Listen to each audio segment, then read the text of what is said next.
আধুনিক বাংলা সাহিত্যের যে অধ্যায়কে বলা হয় কল্লোল যুগ, সেই অধ্যায়ের তরুণতম প্রতিনিধি ছিলেন বুদ্ধদেব বসু।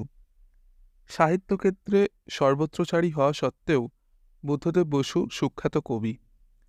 তার বন্দির বন্দনা, কঙ্কাবতী, দময়ন্তী, দ্রৌপদীর শাড়ি, নতুন পাতা, যে আধার আলোর অধিক, শীতের প্রার্থনা, বসন্তের উত্তর, মরচে পড়া পেরেকের গান প্রভৃতি কাব্যগ্রন্থ তার কবি প্রতিভাকে ধাপে ধাপে উন্মিলিত ও উজ্জ্বল করেছে। তত্ত্ব হিসাবে তার কবিতা অভিনব না হলেও প্রকাশভঙ্গির অভিনবত্বে বুদ্ধদেব আধুনিক। কালের পুতুল গ্রন্থের নাম প্রবন্ধে তিনি বলেছেন, আধুনিক কথাটার সংজ্ঞা যুগে যুগে বদলায়। অভিনবত্বের আকর্ষণ নিতান্ত ক্ষণস্থায়ী, এবং সর্বশেষ বিচারে বোধহয় এই কথাই বলতে হয় যে সেইটাই সত্যিকার আধুনিক, যেটা চিরন্তন।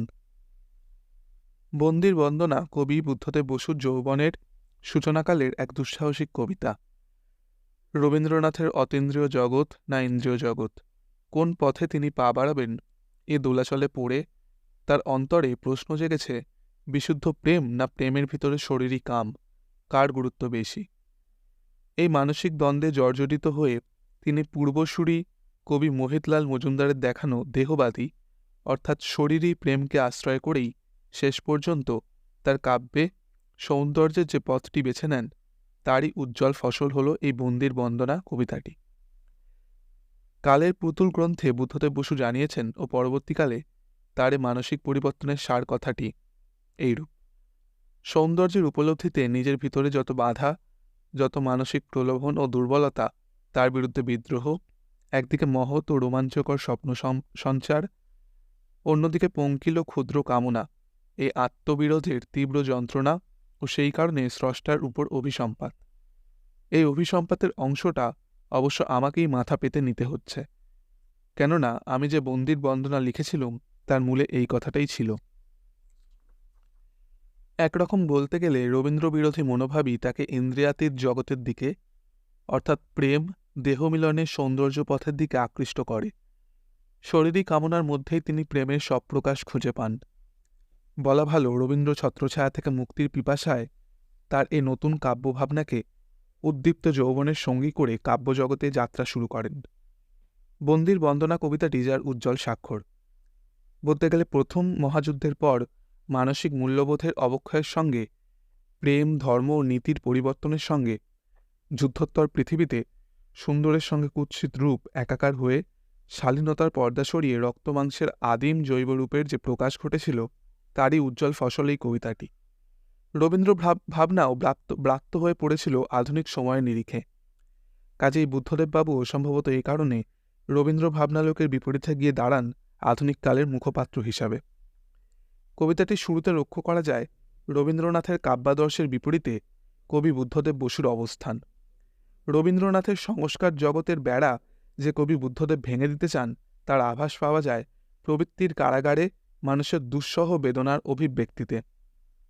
প্রবৃত্তির অবিচ্ছেদ্য কারাগারে চিরন্তন বন্দি করি রচেছ আমায়, নির্মম নির্মাতা মম, এ কেবল অকারণ আনন্দ তোমার।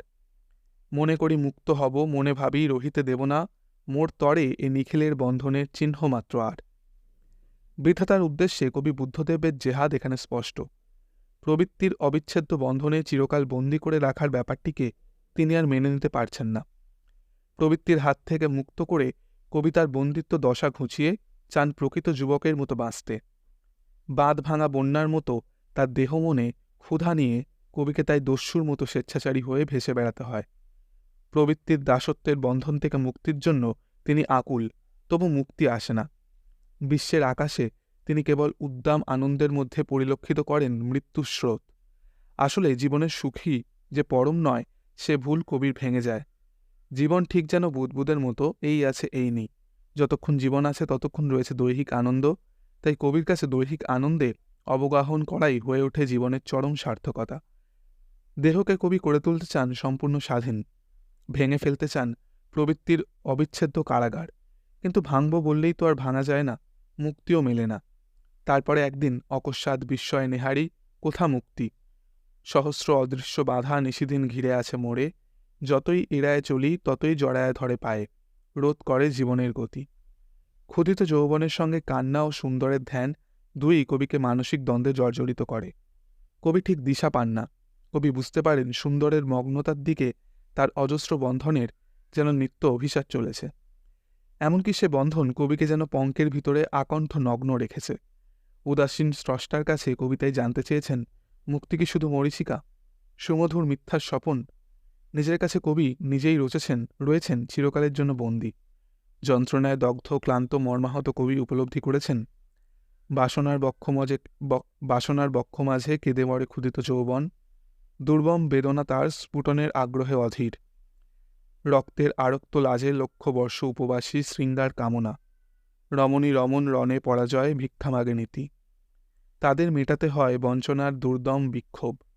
আছে ক্রূর স্বার্থ দৃষ্টি, আছে মূঢ় ক্রেদ লিপ্ত লোভ, হিরণময় প্রেম পাত্রে হীন হিংসা সর্পগুপ্ত আছে। আনন্দ নন্দিত দেহে কামনার কুৎসিত দংশন, জিঘাংসার কুটিল কুষ্ঠিতা। যে কামনা বাসনার আগুন রক্তের ভিতরেই বাসা বানিয়ে রয়েছে, কুৎসিত দংশনের জ্বালা যন্ত্রণা আর জিঘাংসার কুটিল কুষ্ঠিতা নিয়ে তা কবি কিছুতেই মুছে ফেলতে পারেন না। কবি যৌবনের শরীরী অভিজ্ঞতায় এই সত্যে উপনীত করতে পেরেছিলেন যে মানবদেহে কামপ্রবণতাই একান্ত বাস্তব সত্য। এর হাত থেকে কোনোভাবেই মুক্তি নেই। এই বন্ধন বড় শক্ত মোহে জড়ানো। তবু কবি বুদ্ধদেব চান সুন্দরের আরাধনায় কামনার কারাগার ভেঙে বেরিয়ে আসতে, মুক্ত পুরুষের মতো। যৌন প্রবৃত্তিকে নিবারণ করার পথ খুঁজে বেড়ান তিনি। কারণ প্রতি মুহূর্তের এই ত্রুটি, স্খলন, পতন, সুন্দরের নিত্য অসম্মান তাকে কুঁড়ে কুঁড়ে দগ্ধ করে। কবিতায় বিশ্ববিধাতার উদ্দেশ্যে একান্ত প্রার্থনা জানান, প্রবৃত্তির কারাগারে তাকে অক্ষমের মতো শক্তিহীন করে বন্দী করে রেখেছেন। তখন সেই বিশ্বস্রষ্টাই যেন তার অপরাধ স্খলন করে তাকে পাপ মুক্ত করেন।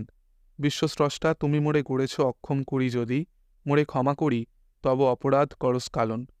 মোদ্দা কথা, কবি চান যৌন প্রবৃত্তির ভিতর থেকে মুক্তি। এই পাপাঙ্কে নিমজ্জিত হওয়ার জন্য নারীকেও কবি সমান দোষে দোষী মনে করেন। তার ধারণা, দেহ সৌন্দর্যের মোহমুগ্ধতায় নারী ছলনাময়ী হয়ে পুরুষের হৃদয়কে যৌন কামনার ভিতরে বন্দী করে রাখার চাল চালে। তা না হলে কোনো বন্ধুর প্রতি কবিতায় কবি আমাদের একথা সোচ্চারে বলবেন কেন? নির্বোধ নারীর পাল, স্থূল মাংস স্তূপ, শরীর সর্বস্ব মূঢ়, চর্ম সাথে চর্মের ঘর্ষণ, একমাত্র সুখ যাহাদের সন্তানের স্তন্যদান, উচ্চতম স্বর্গলাভ, তাহারা কি বুঝিবে প্রেমের? জ্যোতিহীন বন্দিশালার ভিতরে কবি জ্যোতির্ময় দেবতার উদ্দেশ্যে বন্দনাগীত গান। এই বলে, তার স্বর্গ চাই না, স্বর্গের প্রতি তার লোভও নেই, এমনকি পুণ্য সঞ্চয়ও তিনি করতে চান না। কামনার যে বাসনার জন্য তিনি সদা সর্বদা লাঞ্ছিত হয়েছেন, সেই কামনার বাসনার সুতীব্র আগুন নিয়েই তিনি চান জ্যোতির্ময় দেবতার উপাসনার উপাচার সাজাতে। চিরকালীন সংগ্রামে কবি যত বেশি আহত হয়েছেন, তত বেশি হয়েছেন রক্তাক্ত। এই শাশ্বত রক্তাক্ত ক্ষতের ভিতরে কবি উপলব্ধি করেন বিভৎসতার সুতীব্র জ্বালা। তাই কবি চিরসুন্দরের কাছে নমস্কার জানিয়ে তার একান্ত মর্মকথা নিবেদন করেছেন। এখানে সুধী সমালোচক দীপ্তি ত্রিপাঠীর কটি কথা অনুধাবন করা যেতে পারে। তিনি বলেছেন, রবীন্দ্রনাথ পূর্ণতার প্রতীক, যৌবনের জয়গানে মুখর। বারংবার কামনা করেছেন তার পরশমণি স্পর্শ, তার দীপ্ত প্রাণের হর্ষ।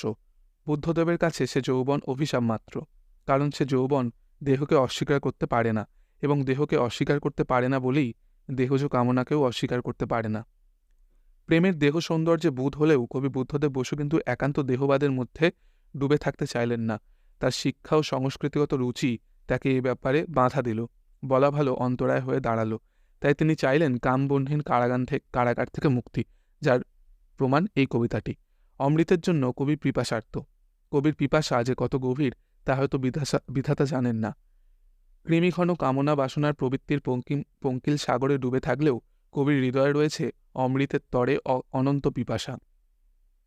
কামনার প্রবৃত্তির কারাগারে বিধাতা কবিকে বন্দী করে রাখলেও কবির হৃদয় সবসময় যেন ঊর্ধ্বগামী হয়ে অসীম নীলিমাময় অপরূপ সৌন্দর্যকে আলিঙ্গনে জড়িয়ে নেওয়ার জন্য উন্মুখ। সুন্দরের ভিতরেই তো কবিরা পান তাদের নতুন চোখে নতুন মননের ঠিকানা, প্রাণের উন্মাদনার আনন্দ। কবি বুদ্ধদেব বসু চান কামনা বাসনার ভিতরে বিশ্ব স্রষ্টার প্রেমানুবীজের ভিতর দিয়েই বিকৃত কুৎসিতকে সৌন্দর্যে আরোপ করে প্রকৃত সৌন্দর্যের কাছে পৌঁছাতে। কামনা বাসনার মধ্যে দিয়েই এই যে তিনি লাভ করতে চেয়েছেন প্রেমের অনন্ত সৌন্দর্যকে, এখানেই রবীন্দ্র বিরোধিতার দ্বারা বন্দির বন্দনার যাত্রা শুরু করেও কবি হয়ে ওঠেন রাবীন্দ্রিক। কবি ঈশ্বরকে উদ্দেশ্য করে জানান, তিনি যে সুন্দরের বাসনায় তাকে সৃষ্টি করেছেন তিনি আদেও তা নন। কামনার আগুনে দগ্ধ এক পুরুষ তিনি, কিন্তু বিশ্বের মধ্যে ছড়িয়ে রয়েছে যে সুন্দর রূপ, রং, মাধুর্য, কবি সেসব কিছু তিল তিল করে অন্বেষণের মাধ্যমেই নিজেকে পরিপূর্ণ করে নিয়েছেন। বিশ্বের মাধুর্য রস তিলে তিলে করিয়া চয়ন, আমারে রচেছি আমি, মোর আপনারে আমি নবজন্ম করিয়াছি দান। নিজেকে কবি নবজন্ম দান করে ঈশ্বরের মতোই রূপকার হয়ে নিখিল বিশ্বের সৃষ্টিকে নতুনভাবে সৃষ্টি করলেন তার কবি অন্তর দিয়ে। মানুষই ঈশ্বর এই বোধে নিজেকে তুলে নিয়ে যাবার জন্য কবির অন্তরে দেহরূপী মানুষের দেহতৃষ্ণা শেষ পর্যন্ত স্থায়িত্ব লাভ করেনি। সেখানে রয়েছে সৌন্দর্য তৃষ্ণার আকণ্ঠ পান। কামনা বাসনার দেবতাকে বিদ্রূপ করে কবি বলেছেন, আমি কবি এ সঙ্গীত রচিয়াছি উদ্দীপ্ত উল্লাসে, এই গর্ব মোর। তোমার ত্রুটিরে আমি আপন সাধনা দিয়ে করেছি শোধন, এই গর্ব মোর। লাঞ্ছিত এ বন্দিতাই বন্ধহীন আনন্দ উচ্ছ্বাসে, বন্দনার ছদ্মনামে নিষ্ঠুর বিদ্রূপে গেল হানি তোমার সকাশে।